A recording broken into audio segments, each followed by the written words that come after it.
सच्चाई की लड़ाई की तरफ बढ़ चुकी है। जी हाँ, अब वह पल आ गया है जब अनुपमा अन्याय के खिलाफ खुलकर खड़ी होती नजर आने वाली है। दरअसल मामला बापूजी के एक पुराने और बेहद करीबी दोस्त के परिवार से जुड़ा हुआ है। बाहर से देखने पर वह परिवार सभ्य और संस्कारी नजर आता है, लेकिन घर की चारदीवारी के भीतर जो सच छिपा है वह दिल दहला देने वाला है। उस घर की बहू अपनी सास के साथ अमानवीय व्यवहार कर रही होती है। वह उनसे दिन रात घर के सारे काम करवाती है, झाड़ू पोछा बर्तन खाना बनाना सब कुछ। लेकिन बदले में उन्हें सम्मान तो दूर, दो वक्त की ढंग की रोटी भी नसीब नहीं होती। कभी उन्हें रूखा सूखा खाना थमा दिया जाता है, तो कभी यह कहकर टाल दिया जाता है कि खा लो या मत खाओ। एक बुजुर्ग महिला जिसने पूरी जिंदगी अपने परिवार के लिए समर्पित कर दी, आज उसी घर में अपमान और उपेक्षा का जीवन जीने को मजबूर है। सबसे दुखद बात तो यह है कि उन्हें उनके ही पति से मिलने तक नहीं दिया जाता। दोनों बुजुर्गों को ज़बरदस्ती अलग रखा जाता है, मानो उनका आपसी रिश्ता और भावनाएं कोई मायने ही न रखती हों। जब यह सच्चाई अनुपमा तक पहुंचती है तो वह अंदर तक हिल जाती है। वह यह अन्याय सहन नहीं कर पाती।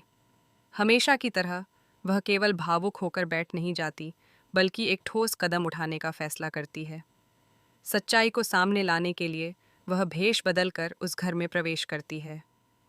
बड़ी समझदारी और धैर्य के साथ वह वहाँ के हालात को समझती है, सबूत इकट्ठा करती है और सही समय का इंतज़ार करती है। और फिर आता है वह हाई वोल्टेज ड्रामा, जिसका इंतज़ार दर्शक लंबे समय से कर रहे थे। मीडिया और आसपास के लोगों की मौजूदगी में अनुपमा सच्चाई का ऐसा पर्दाफाश करती है कि पति पत्नी के पास कोई जवाब नहीं बचता। वह सबके सामने बताती है कि किस तरह उन्होंने अपने ही माता पिता को प्रताड़ित किया, उन्हें एक दूसरे से अलग रखा और उनकी भावनाओं को कुचल दिया। अनुपमा यह भी उजागर करती है कि जब बुजुर्ग पिता की तबीयत बिगड़ी और उन्हें अस्पताल में भर्ती कराना पड़ा, तब भी बेटा उन्हें देखने तक नहीं गया। इतना ही नहीं, उसने अपनी पत्नी को भी वहां जाने से रोक दिया। यह सुनकर हर कोई स्तब्ध रह जाता है। समाज के सामने जब उनकी असलियत आती है तो लोग भी उनके इस व्यवहार की कड़ी निंदा करते नजर आते हैं।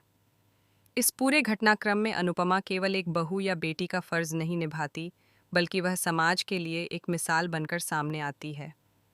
वह यह संदेश देती है कि माता पिता का सम्मान और उनकी देखभाल हर संतान की जिम्मेदारी है। अगर कोई अपने बुजुर्गों के साथ अन्याय करेगा तो उसे उसके कर्मों का फल जरूर मिलेगा। अब कहानी यहाँ से और भी दिलचस्प होने वाली है। क्या उन दोनों को कानूनी और सामाजिक रूप से सजा मिलेगी? क्या उन्हें अपने किए पर पछतावा होगा? क्या बुजुर्ग दंपति को अब उनका हक और सम्मान वापस मिलेगा? इन सभी सवालों के जवाब आने वाले एपिसोड्स में मिलेंगे। तब तक आप हमें ज़रूर बताएं कि आपको अनुपमा का यह कदम कैसा